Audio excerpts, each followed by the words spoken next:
thank you everyone for joining us at our first, actually second Fireside chat with the Dementia Society. This is really exciting. This is my first time hosting a Fireside chat. So tonight, or this evening, our topic here is connecting older adults through technology, and we have two special guests here. We have Emily and Taz from Connected Canadians. Welcome. Thank you for joining us. Thank you for having us. Thank you so much for having us, Dean. We're glad to be here. Instead of myself butchering the introduction, I think we might as well jump right into you introducing yourselves and telling us a little bit about yourselves. For sure. And Connected Canadians. All right. Let me just borrow the screen sharing. One moment, please.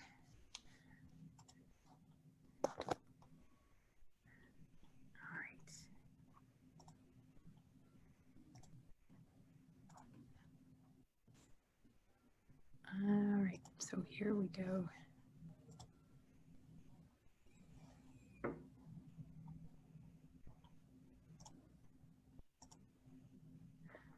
Okay, can you guys see my screen all right regarding about Connected Canadians, or are we on the?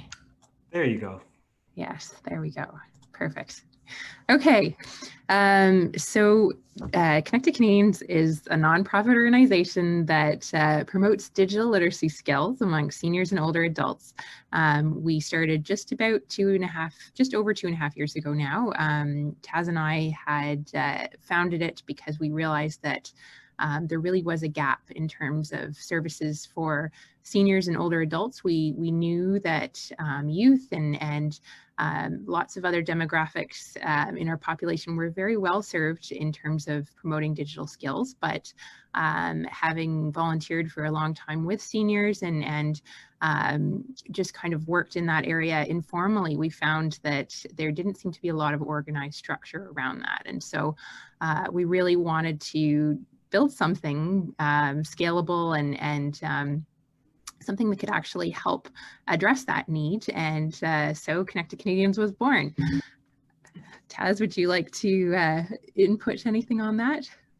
That was a great introduction. Yes, as Emily said, we were helping out in our circles seniors for the last 15, 20 years, and we decided to pool our brain power together and kind of scale the impact. And one of the things that was really important to us was providing this training and support free of charge to all seniors in Canada, because we strongly believe that it is a human right for everyone to feel comfortable with technology. And that was kind of the start of Connected Canadians.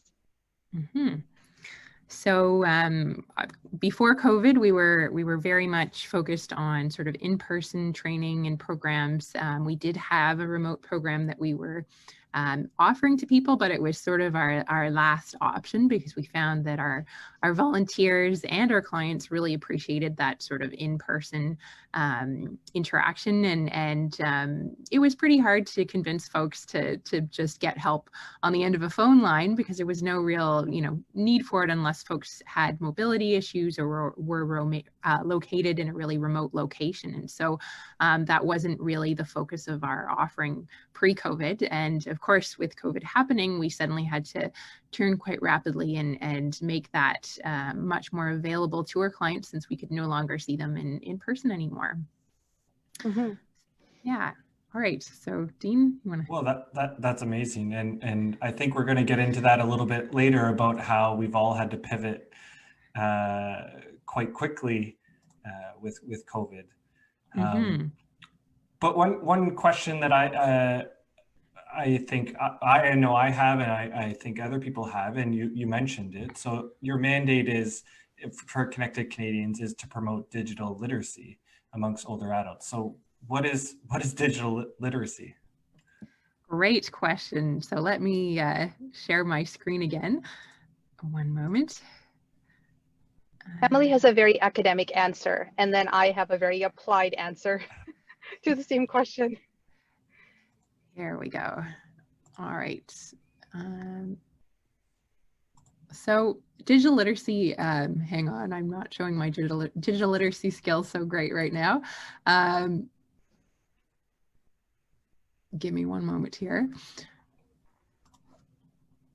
So digital literacy is, I'm just going to give you the informal answer before we spring the academic one on you, but we believe it's sort of the way that people consume and interpret information. And as we know that there are various ways that people can consume information, and it's sort of at a really informed level, understanding, clearly whether something is true or false, understanding whether the source is something that's believable or not, knowing even where to find specific kinds of information, understanding the best way to communicate specific kinds of information in a digital context. All of those kinds of things fall under the umbrella of digital literacy, and yeah, it's sort of it's a very broad term, and it at times can be considered a little bit confusing because lots of people refer to it in many different ways, but fundamentally it's that ability to be able to understand, consume, and act in a digital world. That's how we see it. So Taz, if you'd like to tell your less more applied version, it's yes. just having the basic comfort level to be able to explore technology, and a lot of our other competitors, when they talk about digital literacy, they really think, oh, it's more formal, it's handouts and classroom style trainings and things like that. But we don't necessarily have that sort of learning for young children. It's something that you build comfort for and learn the basic terminology so that you can independently explore. And so with our demographics, that's kind of is our applied terminology. And we build a lot of our programming around that as well. Our focus is not handouts and manuals. It's more bespoke one-on-one approach to kind of really see technology as an enabler that's going to help you connect, and then focus a lot of human aspect of it around it. In my research, I think I came across a quote, Emily, that you said, and it's about enabling human connections. And that's, I don't, in my head, that's what I envision digital literacy. But I do 100% appreciate, we don't really think about being safe all the time and knowing what is correct information or incorrect information. So I did really appreciate the academic answer there. Yes, and here it is on the screen if you're able to see it. So Yep. Yeah, it's a tricky one, because you think about literacy and what does literacy actually entail, and then if you apply that to the digital world, there's this whole other host of implications and things to think about, which is really quite fascinating. But really, we do believe that in today's digital world, there is this requirement for that whole other level of understanding and consuming with knowledge that didn't really exist quite in that way before. All right. Awesome. So it's more than connecting my my mother to house party so that she can ring me all the time and stay connected that way.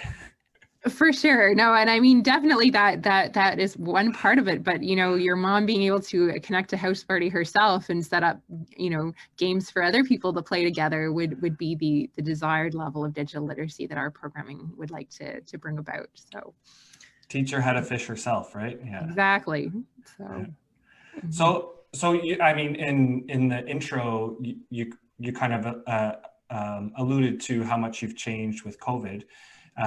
So jumping on the topic of COVID, why do you think digital literacy right now is more important than ever?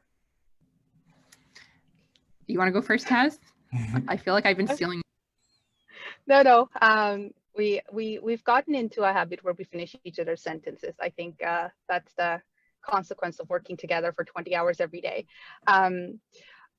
But before COVID started, our mandate was always empowering seniors and older adults to connect with technology, because we know that our societies are becoming very digitally connected as part of it. Everything from being able to get an appointment from your doctor, book it online, check waiting times, to be able to look for government resources, to even file your taxes. And I think COVID has just kind of made it more apparent for everyone else, because we can't, you know, we can no longer see people in person the same way as we used to. And all the programming, we're seeing each other in person and enjoying their facial expressions and having a cup of coffee has kind of all been put on hold due to COVID. So I think now people are realizing that it is required to connect, and it's required to kind of do all those things which, you know, were kind of almost phasing out, or on the phase of being phasing out, things like banking, or things being able to call your doctor. But now it's kind of has made it as, you know, it's no longer a side thing. It's something that we have to do in order to go through this interesting period from that standpoint. So it's just kind of brought it to surface, and it's been interesting how so many other communities have now reached out in the same aspect and said, well, now suddenly we have to offer our recreational programming online. What's the best way to do it? What's the best way to connect? We have all these clients who are dialing into our programming, and they can't see and they can't watch the videos, and they can't connect. So I think in a certain way, it's brought digital literacy and the need of it to the forefront, which is good, and we're seeing a lot of traction from various levels of government as well, which is good. Amazing. And anything you're going to add there, Emily, or? Honestly, just COVID's kind of just been one big validation of what we were saying before, and prior to COVID, we felt that these skills were necessary for everybody, and we were thinking of it more from the fact of we want everybody in our community to be equal contributors in terms of having a voice and being able to contribute to the overall way that things are run and express their views on things, all of those sorts of things. We wanted to make sure that everybody had equal access and an equal voice. And from that perspective, we thought, yes, you know, these skills are required. But then with COVID, it just sort of suddenly, with people not being able to go out of the house anymore, and the very basic activities being restricted, that just emphasized everything and put a big exclamation mark behind after what we had been doing previously. So that was quite helpful in that way, although it also did send our programming into chaos in many other ways. So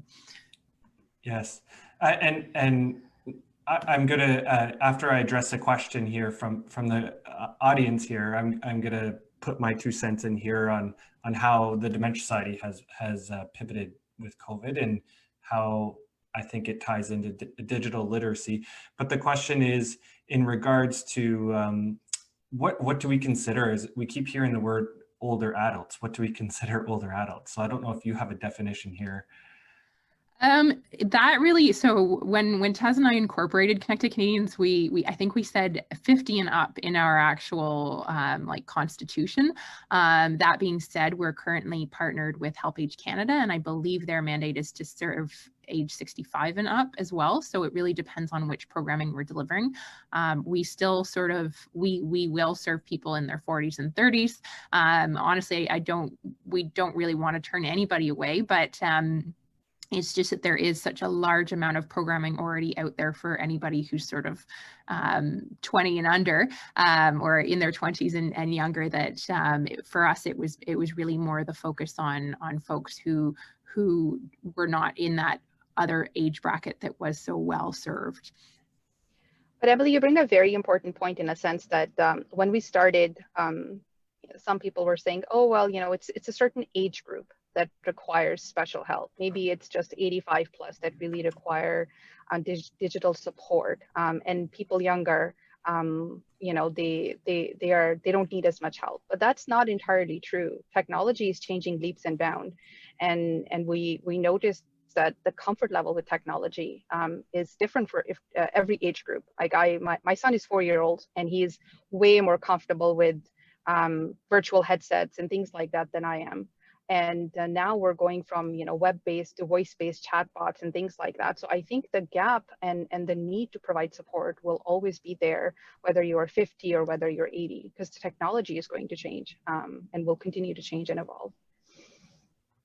And speaking to the Dementia Society, I think before March of this year, March of 2020, we had 4 webinars and maybe a couple online education programs. We had 1 online support group, and with COVID, we had to quickly pivot. All of our education is now online. All of our support groups are online over Zoom. We actually just had our first in-person support group today, physically distanced, wearing masks in a park since COVID. And so what I really see is that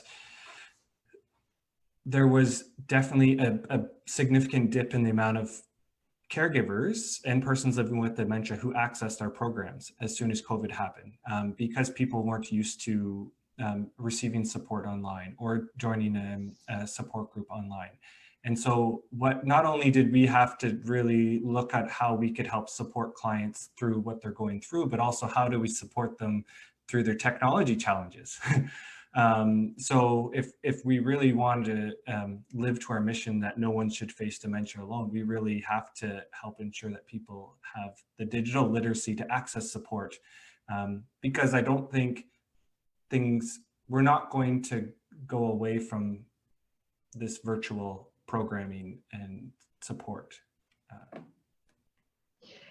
Very, very true. About 80% of our support these days have been helping our clients with Zoom or some other digital tools to connect, whether it's volunteers or people just watching their grandkids recital to just attending programming. Yes, it's and it seems like, oh, well, one tool, but Zoom itself during COVID period has changed 4 times over in terms of all of the things that they have added. So that just adds to the funness of it all.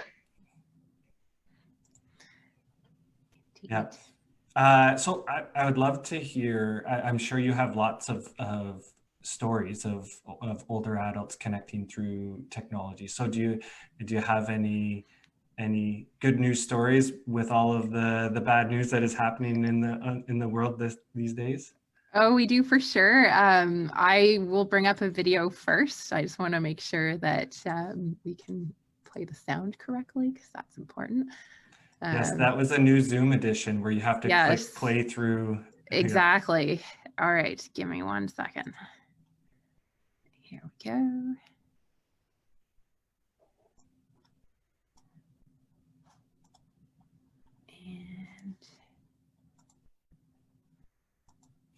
And while Emily's getting that started, yep. As the host here, I did do a poor introduction and say we are happy to answer questions.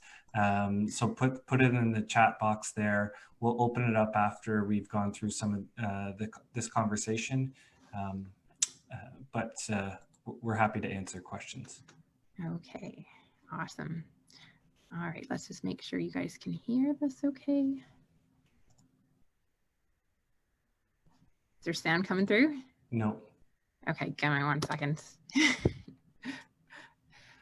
I have this new monitor that I just put in, which is not behaving at the moment. It's giving me all kinds of alternate settings. Well, I was just going to say, I think that the challenges you're having are just validating that it's like we all face technology challenges, no matter your age, no matter your experience. We have good days and bad days. Totally. For sure, no, it's sure. I always use these experiences whenever we're onboarding new volunteers. I always say every time we have some kind of issue like this, like expect at least something like this to happen at least 5 times when you're working with a client and become comfortable with it, because if it makes you flustered, you're going to become really uncomfortable, and you have to be able to show the client that it's not a big deal. This is life now. So yeah. So I wanted to share a couple of stories. Yes, you go ahead, Taz, while we're doing that, and I will. You get the video up. Yes.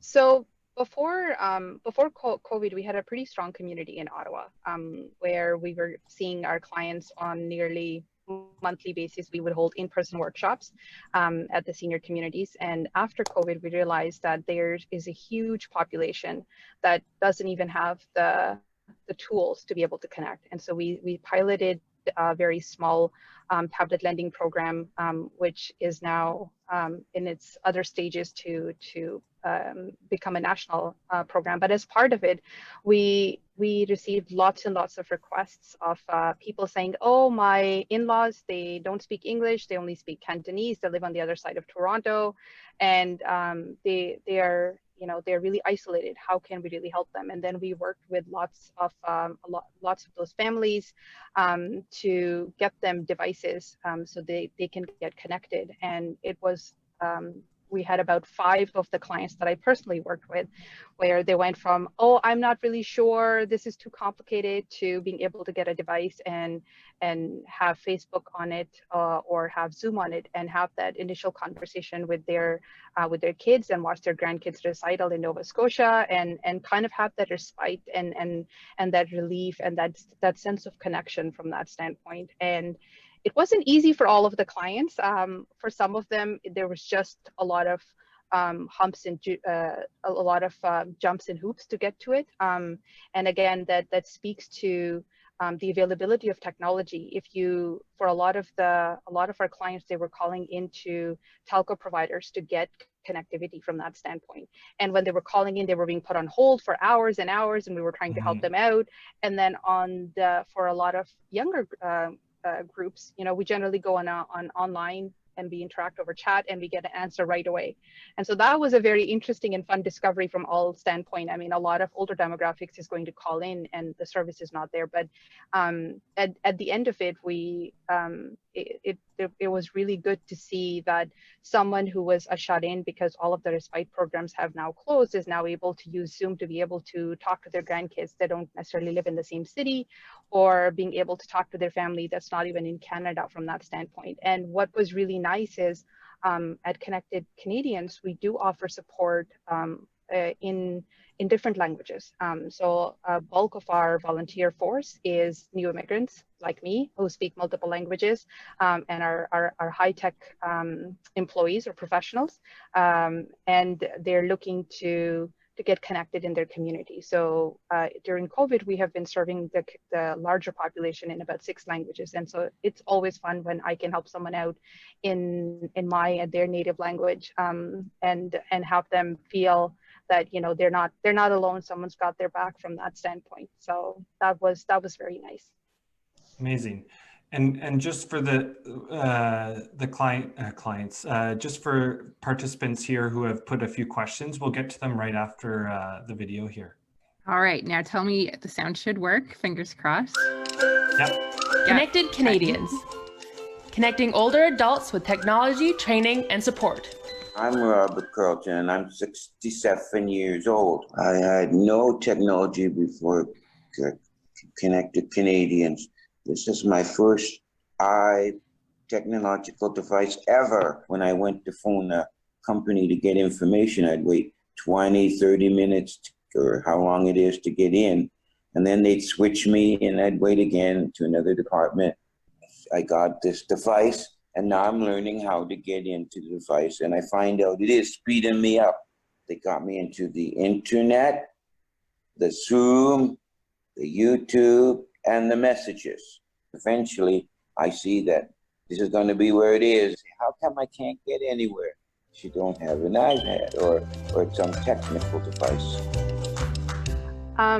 This particular client, yes, we all have spent a lot of time with him, yes. But he represents the demographics that had shied away from using technology. And a lot of the times we see data online that says, oh, well, you know, X number of seniors have been helped. We focus a lot on experience and owning the connection. So with that specific client, we have spent so far over 15 hours just getting him comfortable with the iPad that he was the recipient for. And oh boy, that's made a difference. He's gone from not knowing what is the home button on an iPad to now sending us Google form feedbacks for individual sessions and booking appointments. So that journey has been truly amazing, especially since we all have been very, very much personally part of it. Mm-hmm. Amazing. And that kind of ties into the question that Shirley has, is we keep hearing the word our clients. And so who are our clients and where do they come from? But I think in yours, in the Connected Canadian stance, and I may not be speaking for you, but your clients are older adults, or anyone who's interested in learning more about technology, receiving some training and some one-on-one support. Exactly. Our services are free, but we still believe that the people that we are serving are our clients, and our team is trained to treat them as clients. So that's why we refer to them that way. Mm-hmm. During our onboarding, Emily says that you should treat them as if they are your boss's grandparents. Respect and understanding are a core of our values. And so we want to be very careful about how we refer to folks, the people we're helping out, and wording is very important. Words hold a lot of meaning, so we try to be very careful and neutral. Mm-hmm. Amazing, and that was a great video, Emily. Thank you. Yes, we've become very attached to many of our clients as we serve them, because it's such a marvelous journey to see them go from sometimes being scared even to being fully empowered to do all kinds of amazing things. So for clients, get your words out, Dean. For clients watching this video right now, whether it's live or on Facebook or watching the recorded version that we post on YouTube, and they're thinking, I really need to get my friend or family member comfortable with technology, or they want to get them connected, what would you recommend they do first? You go first, Taz. I will go first, mainly because it's kind of is the start of our tablet lending program, or how it started. So the most important thing is figuring out what is the most isolating factor for someone that you're trying to help out. Just giving them an old computer or a recycled device is really not a solution to getting them feel comfortable. And what we generally do is, when we get a lot of inquiries coming in, to try to work with loved ones and family members and support workers to figure out what is the best use case. Are they trying to attend church meetings? Are they trying to get connected with family members? What is their comfort level in terms of looking at a screen? Sometimes having a screen with lots of icons is too overwhelming. And so and all of that goes into finding out what is the best start from that standpoint. Sometimes maybe a computer is a good solution for getting started. Sometimes maybe it's a tablet with just 2 icons that are Zoom, and go to the browser from that standpoint. So knowing really what we're trying to solve for is really important to get started from that standpoint. And then just making sure that the barriers are reduced from the very beginning. So if you give someone a new computer and then they have to now create an email account, and they don't know what an email account is, or you give them an iPad and they don't know what an Apple ID is, all of those barriers are deterrents to getting comfortable with technology from that standpoint. So we've broken down our programming into multiple steps to try and kind of accommodate for the comfort level for different folks, people who are comfortable with technology and wanting to learn, people who are not comfortable with technology, or people who have no technology at all, and how to get them started from that standpoint. So I think doing that exercise with loved ones or family members or caregivers is very, very important to make sure that people are set up for success from that standpoint. Yeah, I'd like to reiterate just that we want to make sure that we understand fully the goal of the person that they want to meet. And if somebody just thinks they want a device and they don't actually have any specific objective that they're trying to achieve, we find that people might will become quite discouraged quite quickly and may not even want to continue. Whereas if they have a particular objective that they are really focused on achieving, it's much easier to convince them and encourage them to keep learning and keep going. So just really trying to look into what are their interests and why might they want to know, or finding something specifically that appeals to them, whether it's learning a game or learning how to access recipes online, or learning how to, improve their artwork online, or just, any number of things that could appeal to somebody's specific personal interests is a very good way to motivate someone to learn, because adults as learners are very motivated by their own goals rather than somebody else putting a specific lesson plan in front of them. Absolutely. And at the end of this, and in the follow-up email, we can share connections on your website and how to get connected to Connected Canadians. For sure, yeah. We have a number you can call. You can also go to our website as well, and our number currently is an answering machine where you would leave a message with your details, and our coordinator would phone you back usually within 48 hours to make a follow-up appointment and set you up with somebody.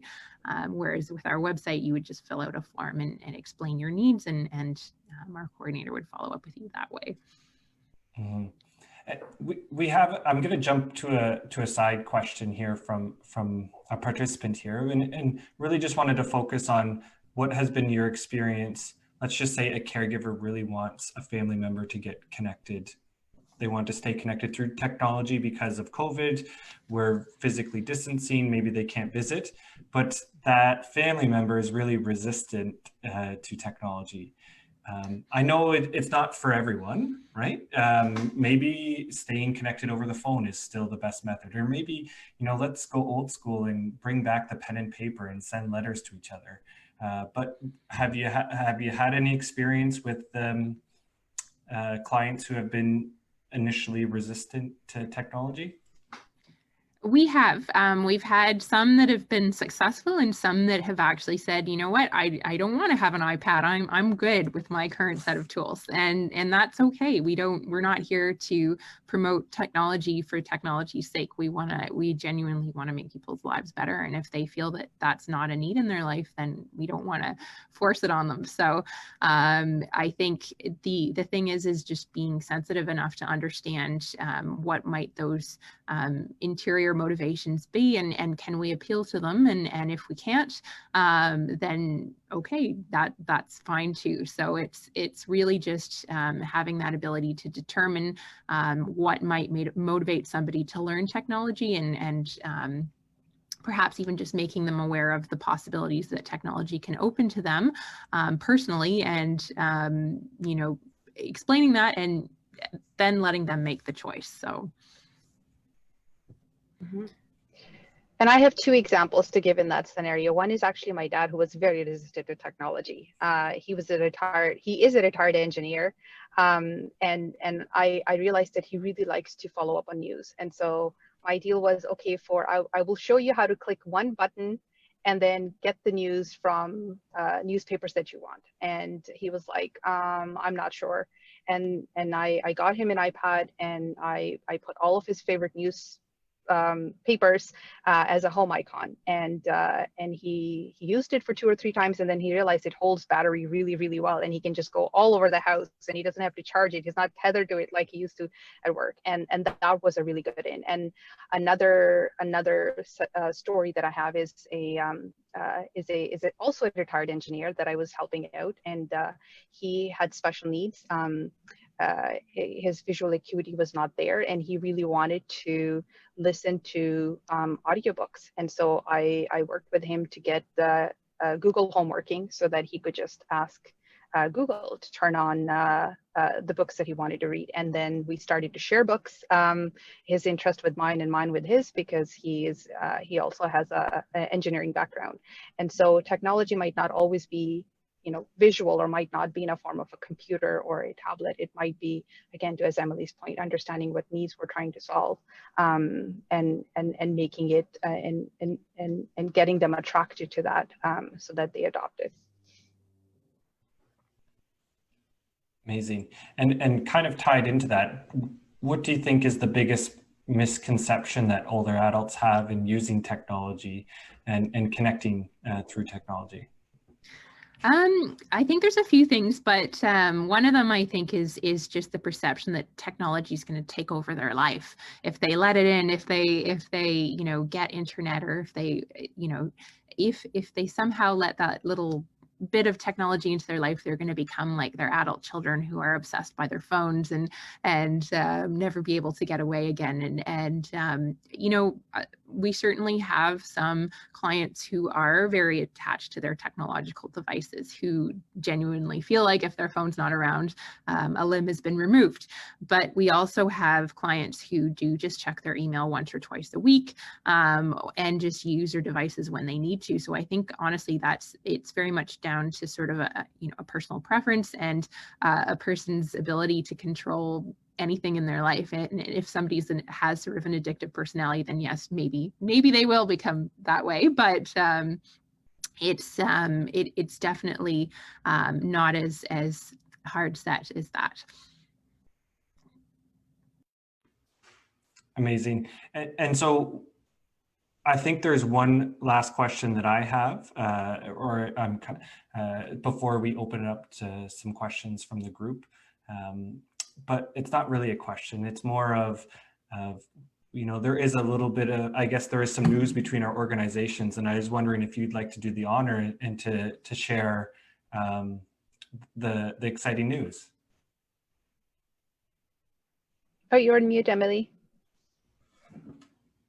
Give me 1 second. Okay, so yes, I'm super excited to announce that Connected Canadians has now partnered with the Dementia Society, and we are hoping to reach more clients this way and be able to help more folks access technology. Primarily, I think we're going to begin by helping caregivers, but hopefully we will be able to help more folks who have dementia as well, and just generally help to enrich people's lives with technology. So yeah, Taz, if you've got any comments, feel free to chime in there. We're so excited. I mean, in our region alone, in the Champlain region, there are over 24,000 people living with dementia. And our mission is to ensure that no one faces dementia alone. And I think that this partnership only can help us get closer and to help ensure that everyone is supported. So we're super excited for what's to come. Yeah, us as well. I'm excited for all the people's lives that we can hopefully improve. I guess we can open it up to there's two questions that kind of I've left here, and as I get to them, I'll just also mention the technology challenges. I think we're about 20 minutes in before I pressed record, and so yes, it's live on Facebook and it will be recorded, but we won't be able to put it on YouTube fully because it's this whole webinar hasn't been recorded. So we're all human, right? It's all right, all good. It was just a comment, and I know that on Connected Canadians there is your I don't know if this is news, if I'm gonna get in trouble, but you're working on some games, and it was just a comment of there is a physician, I think out of Toronto, because I've actually spoke with Dr. Arlene Estelle. Just they're working on dementia-friendly apps and games, so it's just I think sharing a great resource. That would be awesome. Yeah. Taz has been leading the charge in terms of the game development side of things, but we're building a Pictionary style game. We also are offering just of existing games online. We are offering bingo and Uno and a Pictionary style game that currently exist, but we found just with the way that some of those were structured, they were not the most user-friendly. We really wanted to build something that had a user interface that was accessible to everybody and genuinely appealing to everybody, and also something that allowed sort of an observer view as well as an audio and video built in. So that's why we started developing our own game. So Taz, if you'd like to tell a little bit more about where we're at, feel free. As Emily said, we want to make sure that it's reachable to all. So it's the browser. It works on a browser. You don't need to have a special app installed. You don't need to have a smartphone, and it allows for engagement. So you can talk to people if you don't want to play a game. But in the past, when we've played a game, it's the entire family playing as one participant. And sometimes people just want to call in and watch and chat and feel connected from that standpoint. And so we have some amazing volunteers throughout Canada who are helping us design and build it. And we're just right now working on the back end to kind of scale it out so we can hold large gaming sessions. Yeah, we need one more volunteer who's really good at Redis and Golang who can help us finish it up, and we will be good to go. So if anybody out there has any expertise in that, please feel free to contact us. We'd love to hear from you. Amazing. And well, that's super exciting. Any way to get people connected. So I'm looking forward to seeing those games launch. So there's a comment from Kathleen here just about the challenges of virtual visits and having access to devices. We all know, we've heard on the news about caregivers being restricted visiting family members in retirement home and long-term care. So just acknowledging that, I think we all know that technology, while it's a great resource, there are still leaps and bounds that we need to come. And you know, access to devices is a big thing. And I think you'd mentioned that, is it Canada Helps? Is that it that you've? It's actually, we've got two places that we're getting devices from right now, but Canada Helps is actually where they're getting the donations from. But HelpAge Canada is the charity that we've partnered with, and we are doing a few different initiatives with them. There's a cyclist tour going on right now that's raising money for iPads, and a few other things too. But yes, HelpAge is helping us launch a national program to hopefully get iPads and support into the hands of folks who need them the most. Amazing, and that ties into a new program that we've recently launched, and I think we rebranded the name to Take a Break program, but it's really pairing someone living with dementia with a volunteer to give the caregiver a break, and the volunteer and the person living with dementia will have an interaction over telephone, over video chat, anyway, in a tailored and meaningful way. So we've talked about it, but there's opportunity there. So we're really excited to see where that goes. Definitely, no, that would be great. And even if there's, if you have any older adult volunteers who would like to do that but may not have the skills, we would love to help train them to be able to do that too. So all right, so I think we're coming to an end here, and really just want to say thank you for taking the time to have this wonderful discussion. Really excited about our partnership. If people want to learn more about Connected Canadians, do you want to share a slide here, Emily, or where should we direct them? Sure. I will actually show you our website. And can you help my mom? We can help. We definitely can help your mom.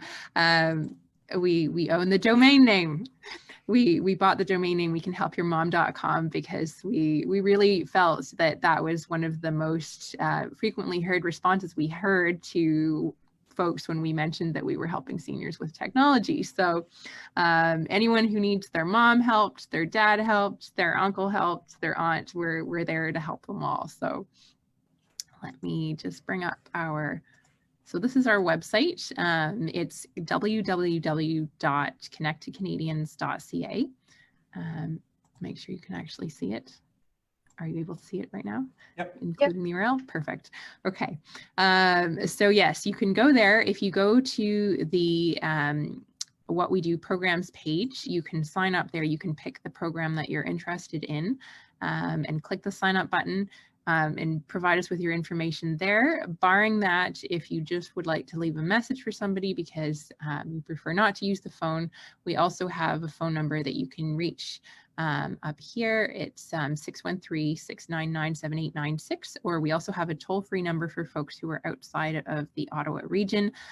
Both of those would go to our answering machine, which is responded to by our coordinators usually within 48 hours. All right. Amazing. Well, thank you so much again.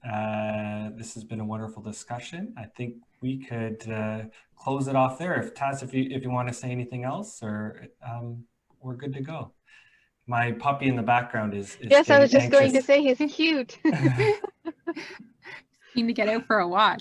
Yes. Cute. Well, all right.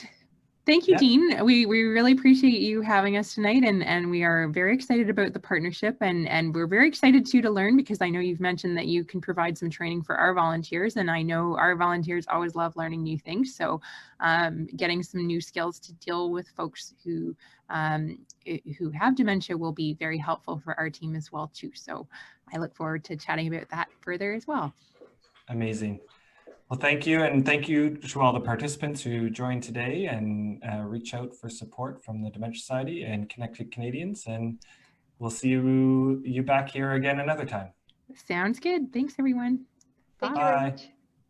Bye.